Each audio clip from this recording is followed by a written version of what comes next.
बिस्मिल्लाहिर्रहमानिर्रहीम।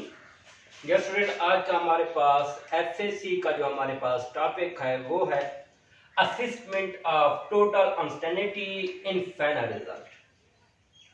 कि हमने फाइनल रिजल्ट तक असेस करना है विद अनसर्टेनिटी के साथ, हमने असेस करना है फाइनल रिजल्ट के साथ। कि उसके हमारे पास देखने में तो ये टॉपिक मुश्किल लगता है, लेकिन आपने कंसेप्ट अपने माइंड में रखे तो इससे ज्यादा आसान टॉपिक आपको पूरी फर्स्ट ईयर में कहीं पे नहीं मिलेगा। तो हमारे पास पहला जो हमारे पास टॉपिक है वो एडिशन एंड सब्ट्रैक्शन। अब पहला केस हमारे पास क्या, एडिशन एंड सब्ट्रैक्शन। जब आप ऐड कर रहे हो या सब्ट्रैक्ट कर रहे हो तो हमने फाइनल रिजल्ट तक असेस करना है विद अनसर्टेनिटी। तो वो हमने कैसे करना है, ये रूल अपने माइंड में रखना है। अब ये स्टूडेंट वो कैसे करना है, आपने सिर्फ एक पॉइंट आपने दिमाग में रखना है। वो आपने क्या करना है कि आपके पास जो एब्सोल्यूट अनसर्टेनिटी हो उसको आपने ऐड करना है, चाहे एडिशन हो या सब्ट्रैक्शन हो। सिर्फ यही एक पॉइंट है, यही पॉइंट आप में इंटरेस्ट में पूछा जाएगा कि आपके पास जब आप किसी भी वैल्यूज को ऐड करें या सब्ट्रैक्ट करें, आपके पास जो होना चाहिए एब्सोल्यूट अनसर्टेनिटी है उसको आपने ऐड करना है। अब ये देखिए कि हमारे पास यहाँ पे मैंने दो एग्जांपल वैल्यू दी है, x1 की भी वैल्यू दी गई है, x2 की भी वैल्यू दी है। x1 की जो हमारे पास वैल्यू 10.6 है और इसके साथ जो एब्सोल्यूट अनसर्टेनिटी है वो 0.1। इसी तरह हमारे पास x2 जो हमारे पास वो 16.7 और इसके साथ एब्सोल्यूट अनसर्टेनिटी वो भी 0.1 है। अगर आप इनको ऐड करते हैं 10.6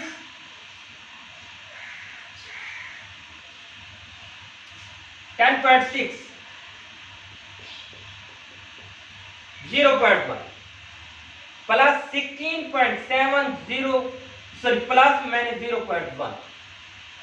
अब मेरे बेटा इसको तो आपने या तो सब्ट्रैक्ट करेंगे या फिर ऐड करेंगे, जबकि हमारे पास ये जो एब्सोल्यूट अनसर्टेनिटी है आपने दोनों केसेस में इनको जमा करना है, ये याद रखना दोनों केसेस में। क्योंकि अब कुछ बच्चे होते हैं प्लस में तो वो समझ जाते हैं कि हम ऐड करते हैं, लेकिन जब वो सब्ट्रैक्ट में आते हैं यहां पे वो भूल जाते हैं। आपने दोनों केसेस में, चाहे आप ऐड कर रहे हो या सब्ट्रैक्ट कर रहे हो, आपने हर सूरत ऐड करना है। किसको, एब्सोल्यूट अनसर्टेनिटी को, इसी अनसर्टेनिटी को आपने ऐड करना है। तो जब आप इन दोनों को ऐड करेंगे हमारे पास आंसर जो हो गया 37.3 प्लस माइनस 0.2। अब 0.2 कैसे आया, हमने एब्सोल्यूट अनसर्टेनिटी को ऐड कर दिया, मतलब डबल कर दिया। अब इसके बाद अब हम सब्ट्रैक्ट करना चाहते हैं। अब x2 माइनस x1, x2 में से मैं x1 को सब्ट्रैक्ट करना चाहता हूं, नफी करना चाहता हूं, तफरीक करना चाहता हूं, तो 16.7 plus minus 0.1 minus 10.6 plus minus 0.1। अब मेरे बेटे ये जो मैंने रेड सर्कल लगाया है ये हमारे पास क्या है, एब्सोल्यूट अनसर्टेनिटी। आपने इसको रूल्स के मुताबिक ऐड कर देना है कि जो भी वैल्यू आपने इसको ऐड करनी है 0.2 आंसर है। इसके बाद बाकी यहाँ पे जो आपके पास जो कंडीशन बता रहा हूं आपने वैसे करना है। प्लस कह रहे हो तो आपने प्लस करना है, सब्ट्रैक्ट कर रहे हो तो आपने सब्ट्रैक्ट करना है। तो इसलिए 16.7 माइनस 10.6 जब आप उसको सब्ट्रैक्ट करोगे आपके पास जो आंसर आएगा 6.1 है। ये आपके पास फाइनल रिजल्ट तक असेस करना है, अंदाजा लगाना है कि उसके लिए हमने एडिशन और सब्ट्रैक्शन के लिए हमारे पास क्या रूल होना चाहिए। ये सिर्फ आपने इसी एक पॉइंट को याद रखने के एब्सोल्यूट अनसर्टेनिटी को हमने ऐड करना है, बाकी तो वैसे आपने शुरू से ऐड और सब्ट्रैक्ट करते रहे।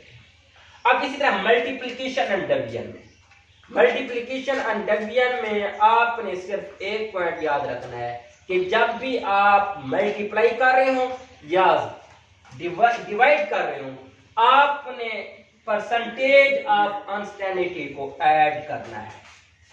आपके पास जो भी जिस चीज की भी परसेंटेज ऑफ अनसर्टेनिटी हो आपने उसे ऐड कर देना है। अब हमने परसेंटेज ऑफ अनसर्टेनिटी कैसे है, अब उसका जो फॉर्मूला है percentage of unstability is equal to least count और मेयरेबल वैल्यू मल्टीप्लाई 100।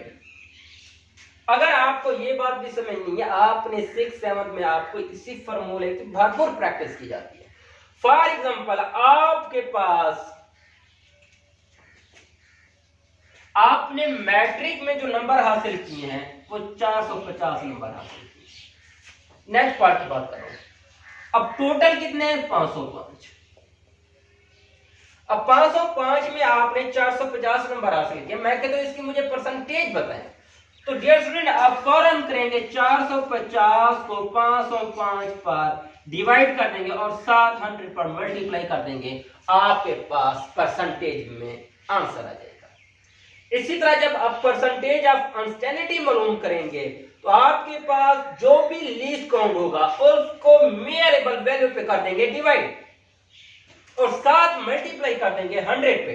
ये जो हमारे पास आंसर आ जाएगा ये हमारे पास परसेंटेज ऑफ अनस्टेबिलिटी आ जाएगा। अब ये हमारे पास जो न्यूमेरिकल है, अब हमने इसको सॉल्व करना है। अब देखिए हमारे पास वोल्टेज जो है वो 5.2 और इसके साथ अनस्टेबिलिटी कितने 0.1 वोल्ट और वोल्ट हमारे पास क्या है वोल्टेज का यूनिट है। इसी तरह करंट जिसको आई से जाहिर करते हैं वो 0.84। अब इसमें अनस्टेबिलिटी कितना है 0.05। अब एम्पियर क्या हमारे पास करंट का यूनिट है। अब हमने फाइंड क्या करना है रेजिस्टेंस फाइंड करना है। तो रेजिस्टेंस फाइंड करने के लिए आप ओहम के कानून का आपने सहारा लेना है। ओहम के कानून को आपने मैट्रिक में बखूबी पढ़ा होगा। उसका फॉर्मूला क्या है V is equal to I R. V is equal to I R. आपने इसी से आपने R फाइंड करना है। जब R फाइंड करेंगे R is equal to V over I। अब मेरे बेटे अब हमने ऊपर V की वैल्यू लिखनी है मेयरेबल और नीचे हमने करंट की रखनी है मेयरेबल, क्योंकि हमने ये जो रिजल्ट फाइंड कर रहे हैं ये विदाउट अनस्टेबिलिटी फाइंड कर रहे हैं। विदाउट अनस्टेबिलिटी मतलब शक के बगैर जो हमारे पास जो करेक्ट आंसर है वो हमने फिलहाल ये फाइंड कर रहे हैं। तो हमारे पास जो आंसर है जब 5.2 को डिवाइड किया 0.84 पे जो हमारे पास आंसर है 6.2 ओम। ओम जो है वो रेजिस्टेंस का यूनिट है।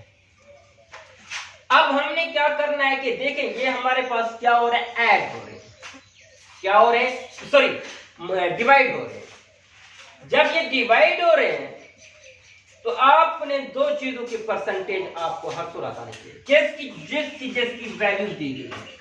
अब देखिए वोल्टेज की भी वैल्यू दी गई है, करंट की भी वैल्यू दी गई है। आपने अब हमने percentage of unstability of voltage में मालूम करना है। उसका फॉर्मूला क्या है लीस्ट काउंट बटा डिवाइड मल्टीप्लाई 100। अब लीस्ट काउंट हमारे पास कितने 0.1। अब मेरे वैल्यू कितने 5.2। अब 0.1 को 5.2 पे डिवाइड करेंगे और 7 मल्टीप्लाई कर देंगे 100 पे। ये जो हमारे पास आंसर आ जाएगा परसेंटेज अनस्टेबिलिटी ऑफ वोल्टेज, वो हमारे पास रिजल्ट कितना है 2%। इसी तरह percentage of unstability of current, अब उसका लीस्ट काउंट कितने 0.05 डिवाइड, अब मेयरेबल वैल्यू कितने 0.84। आपने 0.05 को डिवाइड करना है 0.84 पे और 100 पे मल्टीप्लाई कर देंगे, हमारे पास जो आंसर आएगा 6% आएगा। अब डियर स्टूडेंट अब आप थोड़ा सा यहां भूल जाएंगे, कैसे? क्योंकि आप ये कहेंगे जब आप परसेंटेज ऑफ अनस्टेबिलिटी मालूम करेंगे तो आप ओहम के कानून के मुताबिक वोल्टेज को आई पर डिवाइड कर देंगे।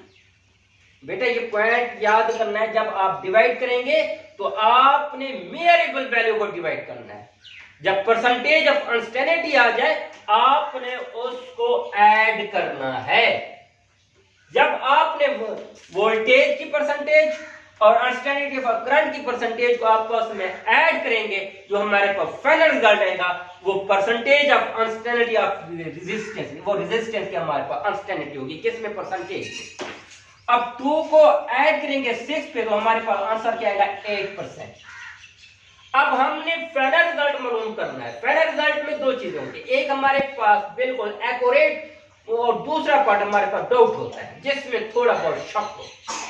अब देखिए एक्यूरेट तो हमारे पास वो 6.2 है अब हमने जो ऐड करना है या तो वो हमारा अंदाजा ज्यादा हो सकता है या हमारे पास अंदाजा थोड़ा कम हो सकता है।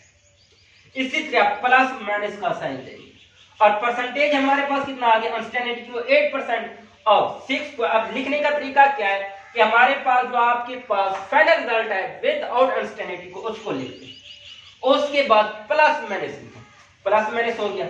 इसके बाद फिर आपने परसेंटेज ऑफ अनसर्टेनिटी निकालनी है। अब रेजिस्टेंस की फाइंड करेंगे तो रेजिस्टेंस की लिख देंगे, वोल्टेज फाइंड कर लेंगे तो फिर वोल्टेज की लिख देंगे, करंट की फाइंड कर लेंगे तो करंट की लिखेंगे। इस तरह हम यहाँ पे रेजिस्टेंस मालूम करें, इसलिए रेजिस्टेंस हमारे पास परसेंटेज 8% आ गई। अब यहाँ पे ये देखें, यहाँ पे आप लोगों के पास जो आंसर है वो फ्रैक्शन में है, मतलब पॉइंट में है, इशारे में है।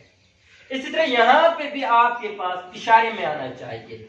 आपके पास जब इशारे में आएगा तो 8 को आपने 100 पे डिवाइड कर देना। उसके बाद जो रिजल्ट आएगा उसको मेयरेबल वैल्यू के साथ मल्टीप्लाई कर दें। इस तरह मैंने यहाँ पे लिखा हुआ है 8 डिवाइडेड बाई 100 मल्टीप्लाई 6.2। ये 6.2 क्या है, हमारे पास मेयरेबल वैल्यू है। तो अब जब मैंने इसको, ये फाइनल रिजल्ट कितना आएगा हमारे पास 0.5। अब टोटल फाइनल रिजल्ट हमारे पास रेजिस्टेंस का विद अनसर्टेनिटी क्या आएगा 6.2 प्लस माइनस 0.5 ओम।